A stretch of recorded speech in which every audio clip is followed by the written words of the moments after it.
뭔가 좀 다르긴 달랐습니다. 이뻐. 확 물어버릴까? 서둘러라. 또 누군가 죽게 될 Halo guys, apa kabar? Semoga kalian dalam keadaan sehat selalu dan baik-baik saja. Kali ini, kita akan mencoba membahas film dengan genre komedi adventure yang tayang pada tahun 2018 dengan judul Detective K: Secret of the Living Dead. Oke, tanpa berlama-lama lagi, langsung saja kita ke ceritanya.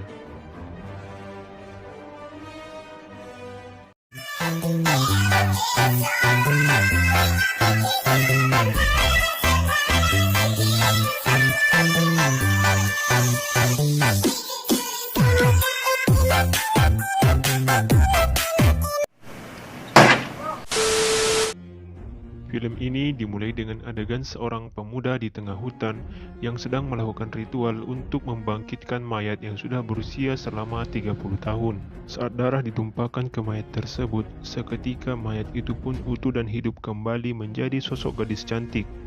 Setelah melakukan ritual, pemuda itu lalu kabur karena sejak tadi dirinya diburu oleh prajurit kerajaan. Hingga suatu ketika pemuda itu berhenti berlari. Lalu tiba-tiba sebuah pisau melayang mengenai lehernya. Dalam keadaan sekarat, pemuda itu dihampiri oleh sosok pria berbaju hitam dan mengambil sesuatu dari dalam bajunya. Rupanya itu adalah buku mantra untuk menghidupkan mayat kembali. Pria berbaju hitam itu juga melemparkan pisau ke arah gadis itu, tapi gadis itu berhasil menangkapnya. Lalu ia bertanya kepada pria itu, "Siapa diriku?" Nampaknya wanita ini sedang lupa ingatan atau amnesia. Seketika perhatiannya teralihkan oleh prajurit yang sedang mencari pria itu, dan pria berbaju hitam tadi tiba-tiba menghilang dari pandangannya. Perlahan ia menghampiri pemuda yang sekarat tadi. Ia juga menanyakan hal yang sama kepada pemuda itu. "Siapa diriku? Apakah kau mengenalku?" Namun pemuda itu hanya bisa mengedipkan mata dan mengulurkan tangannya ke wanita itu, dan ia pun mati. Gadis itu pun juga diburu oleh pasukan kerajaan, hingga akhirnya tiba di tepi jurang. Sepertinya ia sedikit mengingat bahwa kejadian serupa pernah ia alami, dan secara tiba-tiba anak panah melesat ke arahnya dan mengenai sedikit lengan kirinya. Lalu ia menjatuhkan dirinya ke jurang, sementara pasukan itu memutuskan untuk pulang. Tak lama kemudian, gadis itu terlihat terbang dari bawah jurang menuju ke suatu tempat. Scene berpindah. Yang ini adalah Kim Min dan rekannya Seopil. Kim Min adalah seorang detektif terkenal di seluruh kerajaan Joseon. Mereka diminta untuk mengusut kasus pembunuhan berantai di Pulau Kanggwa, di mana mayat ditemukan dalam keadaan terbakar. Mereka pun berangkat ke pulau tersebut. Berhari-hari mereka mempelajari penyebab kematian orang-orang di sana, yang katanya dibunuh oleh arwah yang tewas di balai kota Kanggwa 30 tahun silam dan ingin membalas dendam. Suatu ketika gadis itu berada di pasar. Ia kembali melihat pria kepala prajurit kerajaan yang ia temui di hutan beberapa malam yang lalu. Ia lalu berusaha kabur dari tempat itu dan tidak sengaja menabrak tubuh detektif Kim. Seketika tubuh detektif Kim terpental beberapa meter ke belakang. Ia heran dengan kekuatan luar biasa yang dimiliki gadis itu. Kemudian Kim menemukan lagi kasus pembunuhan baru yang sama seperti kasus sebelumnya, di mana hanya tersisa abunya saja karena mayatnya dibakar. Saat mereka sedang diskusi, ia melihat gadis yang menabraknya tadi ada di kerumunan itu. Ia mulai curiga mungkin gadis itu terlibat dalam kasus pembunuhan berantai itu. Mereka lalu mengejar gadis itu. Saat Kim hendak mengambil topinya, mereka malah dilemparkan satu persatu oleh gadis yang memiliki kekuatan luar biasa itu. Kim meyakini bahwa gadis itu bukan manusia biasa karena memiliki kekuatan yang luar biasa, dan itu tak lazim. Tak disangka gadis itu ternyata diam-diam mengikuti Kim dengan harapan ia bisa mendapatkan ingatannya kembali. Mereka pun mulai akrab, dan Kim juga terlihat tertarik dengan gadis itu. Mungkin ia menyimpan hati untuk gadis yang memiliki paras cantik jelita itu.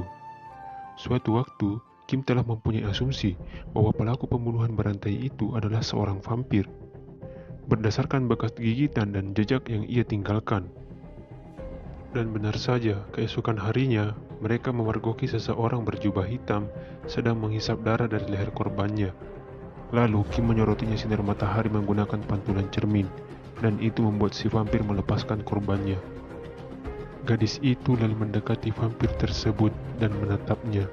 Ia merasa pernah mengenal wajah vampir itu di masa lalu. Kim sedang memeriksa keadaan korban vampir itu. Dan tiba-tiba korban itu bangun dan hendak menyerang Kim. Dengan cepat, vampir itu melepaskan panah api ke arah korbannya tadi. Gadis itu berusaha mengejar si vampir. Dan akhirnya sang gadis berhasil menghentikan vampir tersebut. Gadis itu bertanya lagi tentang dirinya. Barangkali vampir itu mengenalnya. Karena ia sama sekali tidak ingat dengan masa lalunya, begitupun dengan namanya.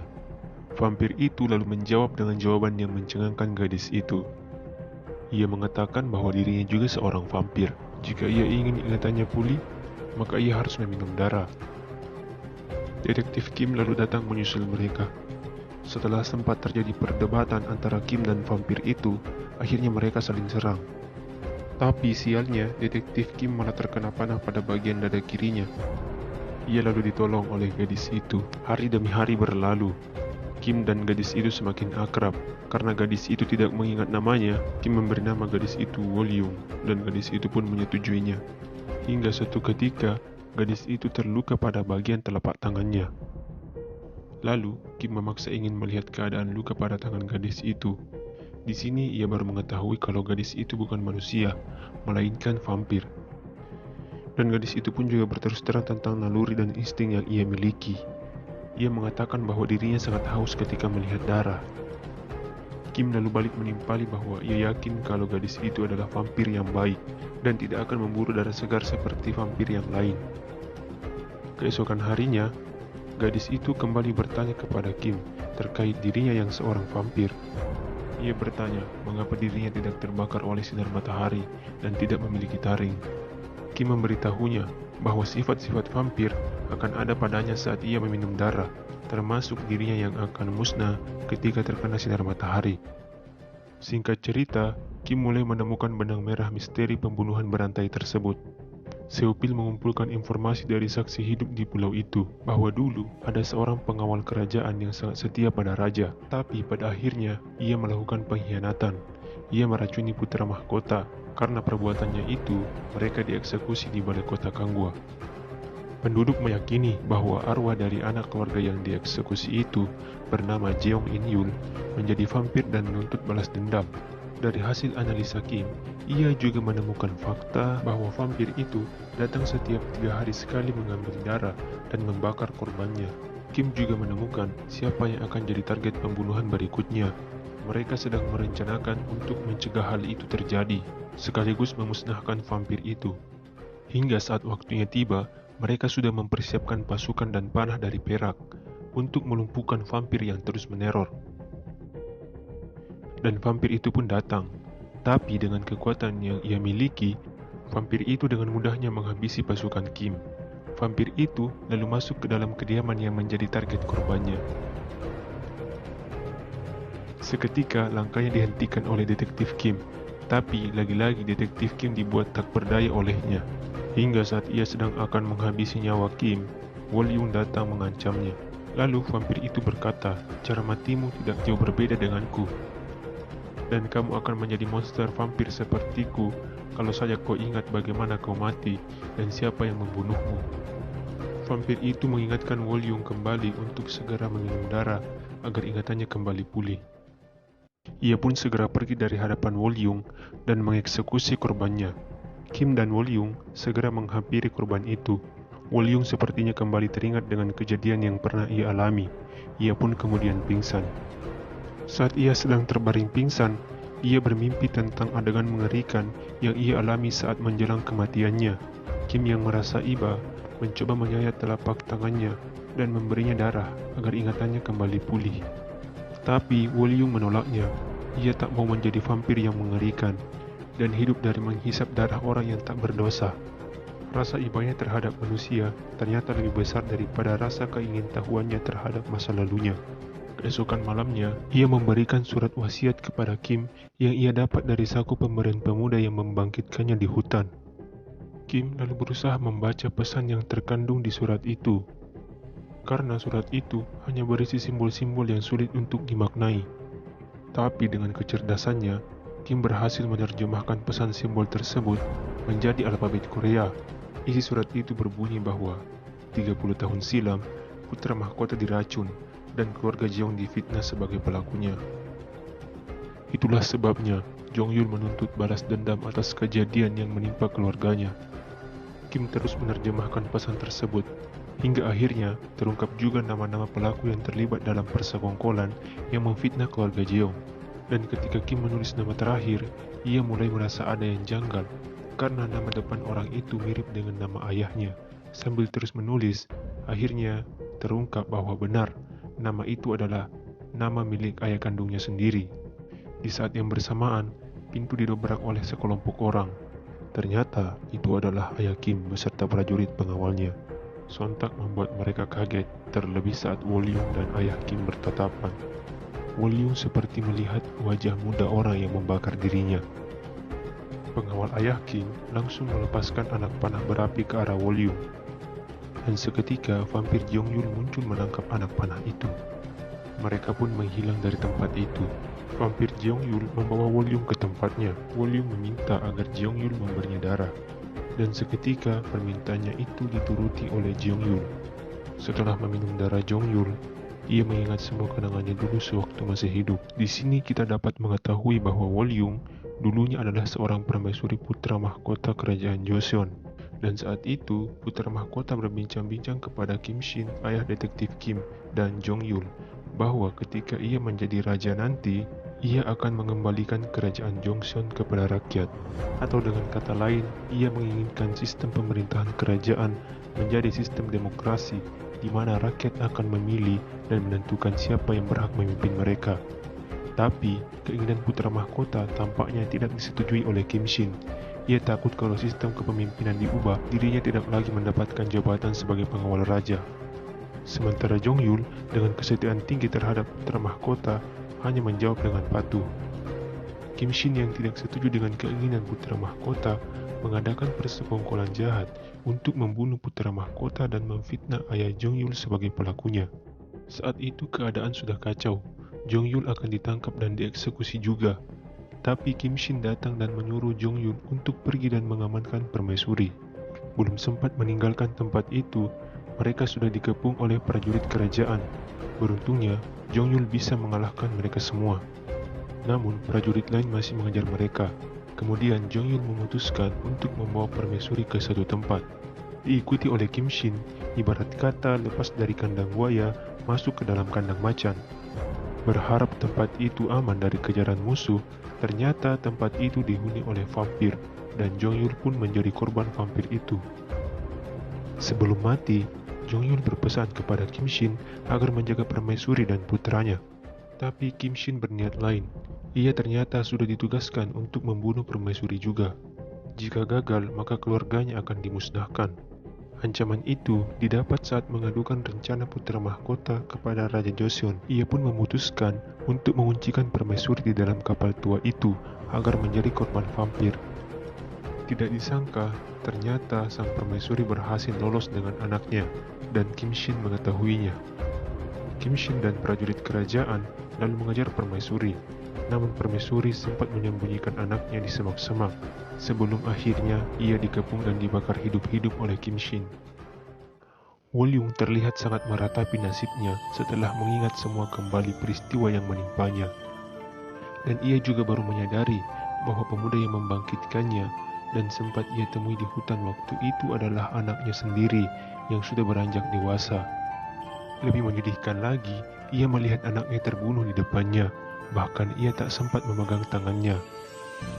Di saat yang bersamaan, detektif Kim sedang mendengarkan pengakuan ayahnya tentang semua peristiwa yang terjadi 30 tahun silam. Ayahnya mengatakan bahwa semua ia lakukan untuk melindungi keluarga dan Kim sendiri, karena ia diancam oleh sang raja.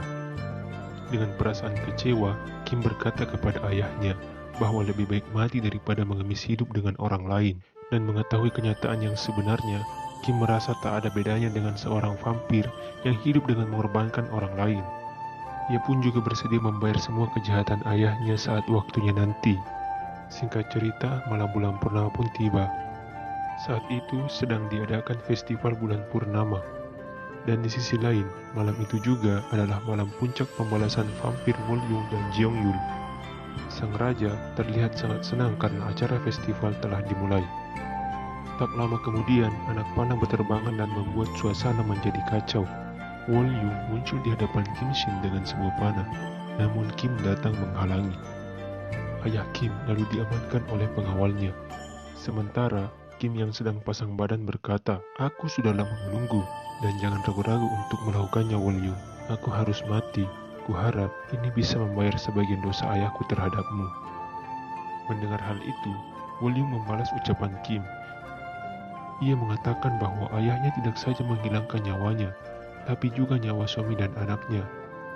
Sementara, dirinya hidup selama 30 tahun dari hasil kematian yang tak wajar. Wolyung pun melepaskan anak panah tersebut. Sambil memejamkan mata, ia mengingat semua kenangannya bersama Kim. Sementara Kim hanya terlihat pasrah dengan semua yang terjadi. Ia pun ikut menutup mata. Karena merasa tidak terjadi apa-apa dengan dirinya, ia lalu membuka mata. Rupanya, Wolyung mengarahkan anak panah itu ke tempat lain. Ayah Kim yang diamankan oleh pengawalnya kini berhadapan dengan Jeongyul. Pengawal itu mencoba menyerang, namun sayangnya ia tak bisa berbuat banyak. Saat Jeongyul mendekati ayah Kim, lagi-lagi Kim datang menghalangi. Kim memperingatkan Jeongyul untuk menghentikan semuanya, dan ia akan menerangkan alasan ayahnya melakukan semua itu. Jeongyul yang emosi langsung melemparkan pedangnya ke arah Kim, tapi dengan sigap ayahnya mendorong Kim sehingga yang terkena pedang adalah ayah Kim. Kim yang tidak menerima kematian ayahnya berusaha menyerang Jeongyul dan mengatainya sebagai monster yang jahat. Kemarahan Jeongyul semakin menjadi-jadi. Jeongyul sudah menghunuskan pedangnya dan akan membunuh Kim. Namun tiba-tiba ia dihalangi oleh Wolyung. Ia meminta untuk berhenti membunuh lagi karena mereka sudah selesai membalaskan dendam mereka. Tapi Jeongyul tidak ingin membiarkan Kim hidup. Ia ingin Kim mati malam itu. Tiba-tiba ia dilumpuhkan dengan menggunakan kayu yang terbakar oleh Wolyung. Dengan suara lirih, ia berkata kepada Jeongyul, "Sekarang, kita hanyalah seorang vampir yang selalu haus darah dari orang-orang yang tak berdosa. Lagi pula, kita juga sudah membalas dendam, dan ini saatnya untuk pergi." Jeongyul pun akhirnya tersadar. Seketika, ia membalik tubuhnya dan memohon pamit. Saat itu juga, tubuhnya pun musnah.